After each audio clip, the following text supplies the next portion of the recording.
the kind of story that I'm telling you, that the connectivity and the relationship should stay. Day before yesterday, I had a delegation of 3 congressmen from USA. And one of them had signed a declaration against Pakistan for human rights. And I spent an hour and a half with them. I had invited the opposition who did not turn up, the government, one or two, one from each political party. And they had initially come here for discussion on trade. It is the Pak-US caucus. So 3 of them. I said, you want to discuss other issues, but I want to discuss another issue. And I said, during General Ziaul Haq's period, we fought a war when the Russians had invaded Afghanistan for the entire world. Our soil was used. What did we inherit? Guns and drugs. You left us high and dry. Then another period came after 9/11 that we were forced into a fight that was not our fight. And we sided with NATO, US, and the entire world. What did we get? We got more refugees.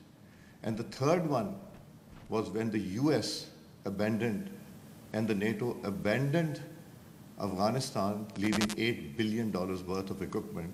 If we want to buy equipment from you, there are embargoes on us. But if we want to buy from Taliban at half the rate, we might be able to do that.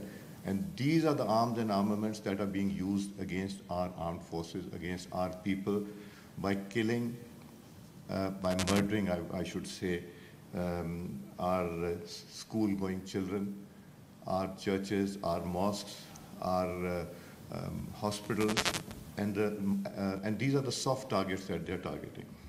And where is it originating from? From Afghanistan. Why is it that all terrorist organizations are together in Afghanistan? They don't fight each other there. But we are the targets. Why? Because of international conspiracies. It's geopolitical. So when we discussed with them, before that they'd come from GHQ, so they got a detailed briefing on what terrorism, and we are losing our lives. They were talking of human rights. I did tell them that we should talk of human rights when we're talking of Palestine, when we're talking of Kashmir, and you are talking of human rights here because we have somebody in jail in Balochistan or somebody jail in Punjab. I did give them an example of the Jafar Express. Jafar Express, you might not be knowing the story, but I do. Jafar Express was attacked by terrorists. Now these terrorists, 4 of them were lying under the train. They had suicide jackets with them, and God forbid, if that had blown, all the people would have blown. So those are the terrorists which Pakistan attacks. Those are the terrorists. There is no compromise or no relief for these kind of terrorists. And same is the case in other regions of Pakistan. So we are fighting this. They are being funded. We have enough evidence, and we will not compromise to anybody who takes lives of our Pakistani brothers and sisters. So after the 1.5 hour, I could see a change. They categorically said, we are not interested in your internal politics. We want to engage you. You are a friend of Pakistan. And same happened yesterday afternoon with the European Union delegation who had thought of rights. Let me also tell you something which I have been witness to. 2018 to 2022, the Prime Minister was arrested, the sitting Prime Minister, his son was arrested, his brother, the former Prime Minister, was arrested, his daughter was arrested, our Planning Minister was arrested, our Defense Minister. They were all arrested with no case against them, but they were under investigation for 2 years and maybe more. No protection orders were issued. They were not allowed to come to Parliament. They could not represent their constituencies. They could not put forward their court. So only for voting during the budget. But that was something wrong. I undid that. I said 2 wrongs do not make a right. When these people were arrested who were members of Parliament, I did not waste a minute of producing them in the Parliament. I gave them the floor. They spoke their heart out. I said, The Constitution says you can't speak against the judiciary and the armed forces. I will restrict you there. Rest, you can go ahead. You can say anything you want to the government. And they did. I gave them the floor, and I did not send them back to the jail like the previous government used to do. I sent them to the parliament lodges and declared them as sub-jail. I was criticized for that.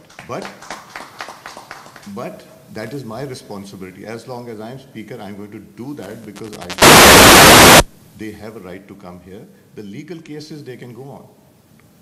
So I think we have to set the examples ourselves. It is very easy to say, okay, this is what you did, I'll do the same with you. That is not appropriate. I tried to mediate between the government and the opposition. I tried my best. I opened my doors. I had backdoor with the opposition, and then I got them on the table. But I cannot disclose what happened there. But there's no other way except sit together, discuss issues, and move forward. So let's not talk of opposition and government now. But I think aap logon ki jo responsibility, you have to please make those relationships which me and my other colleagues have made. Even if they're not in parliament, but still that relationship between two former parliamentarians of different parliaments is also, I invited the German speaker, and he came to Pakistan after 3 years of my invitation.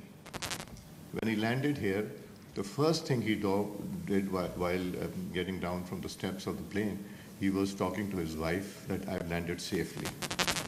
And then after 4 days, he was in Lahore, sitting on the cuckoos, opposite the Badshahi Mosque. We went there about 7:38, and at 12, I had to say, it's 12 o'clock, it's the next day, let's go. So we took him from there. And I sent him to the National College of Arts, Cathedral School, Convent School. I said, you move around and see what Pakistan is all about. And when he went back, he said, I wish I'd come earlier. This is what I project. Get more people into Pakistan. We can go there, but getting more people into Pakistan is extremely important to try and give them the feel. These congressmen of day before yesterday who met me, they went to restaurants here. They said, this is the different Pakistan. This is not what we'd heard about. So I think the more we project Pakistan, the more we expose Pakistan. They promised me they're going to go to Gilgit next time, and they're going to visit other places also when they come for the next trip. So I think your responsibility is going to be, all of us, our responsibility is, number one is Pakistan. We should project the real picture of Pakistan, which is not projected in the international media. And please build on these relationships. These relationships are going to be in your careers very helpful, and document what you do. If we don't have these document and record, I think the continuity will not be there. So whatever, I think your system is such that you have to document, but even if you meet a member of parliament or a member of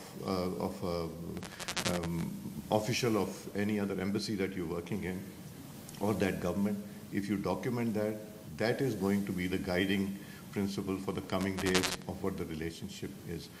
Difficult times ahead and challenging times. You have age and youth on your side. Experience will come from the seniors, and I think as a team, you'll do very well. I wish you all the luck, and I pray that you succeed for the sake of your own careers and for Pakistan. I wish you luck, and inshallah we'll be meeting soon. Allah Hafiz, Pakistan Zindabad. Assembly सरदार अयाज सादिक का इस्लामाबाद में तकरीब से खिताब। कहा, हमें दुनिया के सामने मुस्बत तशख़्ख़ुस उजागर करना है। दहशतगर्दी ने पाकिस्तान को सबसे ज़्यादा मुतासिर किया। कामयाब ताल्लुकात बेहतरीन सिफारतकारी की दलील हैं।